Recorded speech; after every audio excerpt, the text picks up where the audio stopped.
Hey guys! Kumusta? Ako day si Kevin Miguel, ang inyong Bachelor Science Information Systems student. Today, i-share na ko sa inyo unsa ako nasabtan about sa IT Service Management or called ITIL4. Sa una, ang pagsabot yun ako sa ITIL4 ay about siya sa computer o technology. Pero katong pag-study na ako anid maayo, di ram di siya about sa computer technology. Ang goal dahil niya ay to create value para sa kanyang mga customer. Pinaagi sa maayo nga service management sa maani. Ang una dyan ako natunan kay ang 4 dimension. Ang 4 dimension na siya upat ka buok. Ang organization and people, information and technology, partner and suppliers, value stream and processes. First, kay ang organization of people. Para sa ako bisag unsa pa kagwapo ang isa ka system kung walay teamwork ug skill sa employee, dili gyapon mataro ang isa ka system. For example, para sa ako kung ang school website makaproblema, kinahanglan magtinamangay ang IT staff para dali ra masubal ang ilang problema. Ikaduha kay ang information and technology. Dili na ko na-realize nga important jud dahil nga updated atong mga information ug atong mga technology. For example, kapag sa eskwelahan nga nagamit og cloud storage, para dili ra ma-access o dili sa mawala ang mga record sa mga student.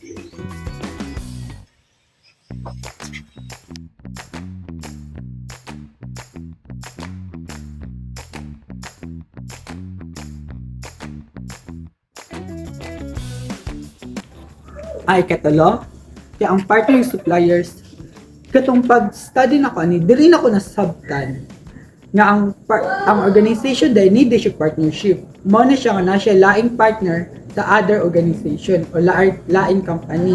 For example, nga ang eskwelahan need sila internet. That's why nakipag-partner sila sa PLDT or Globe para naata internet connection sa eskwelahan.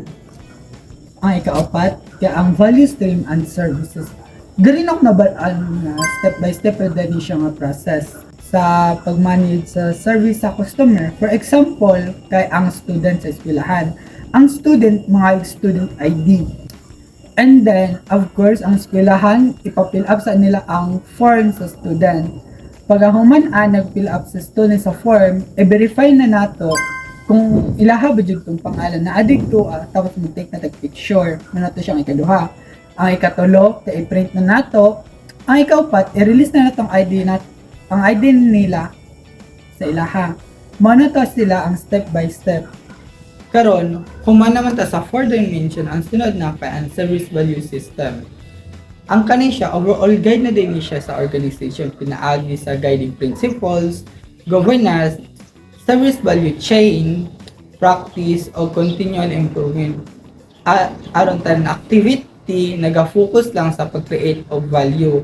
For example, kung ang eskwelahan sige paminaw sa feedback sa student o mag-update sa online enrollment system taga semester, mao na ni siya ang example sa continual improvement. Karon, human naman ta sa 4 dimension o sa service value system, diri ana ta karon sa service value chain. Nani siya 6 ka buok: planning, improve, engage, design and transition, obtain and build, deliver and support. Ang pinakauna kay ang planning. Mao ni siya imong pagplano sa goals. For example, kung ang eskwelahan maghimog online enrollment before magsugod ang klase, mao na siyang example sa pagplano. Ang ikaduha kay improve. Mao ni siya ang pag-improve. Example, kung paghuman og online enrollment, kina-fix nila ang mga error sa gipang report sa mga students sa ilaha. Mao na siya ang ginatawag na improve. Ang ikatulo kay engage. Mao ni siya ang communication sa stakeholders.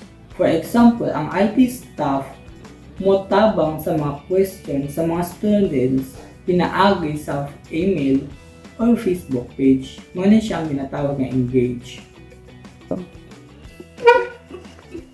Ang ikaapat, kay design of translation. Mao ni siya ang pag-design o pag-release sa service. For example, kung ang eskwelahan naging bagong online enrollment and gi-release ni siya pagka next semester, mo na siyang ginatawag nga design of transition. Ang kinamakay ang open and here. Mao ni siya ang paghimo or sa pagkuha sa bagong nga resources. For example, nagpalit ka new service o computer para sa inyong bagong system.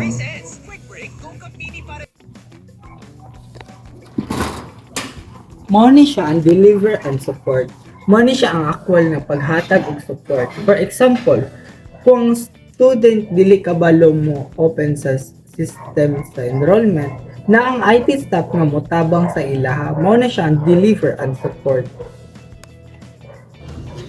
Para sa ako, important yun yung tulo ka module. Pati na yung 4-dimensional. Unsa man yung 4-dimensional? Mamunggo ni siya ang foundation. Tapos na pa ning service value system. Ang kani siya, mao ni siyang overall guide na pwedeng service value chain nga naga-process ni sila para sa mga customer. If one of them is missing, lisod yung siya sabton. If mo pa ni makatabang sa imuha para pag-process para sa mga kinakailangan nimo para sa inyong mga customer or sa inyong mga business. My biggest takeaway is IT is not just about technology, but also about people, teamwork and communication, and continual improvement. As a future IT personnel, gusto ko nang i-apply ni tanan. Ug maora to siya guys, ako din si Kevin Miguel, ug maora ni ang akong video.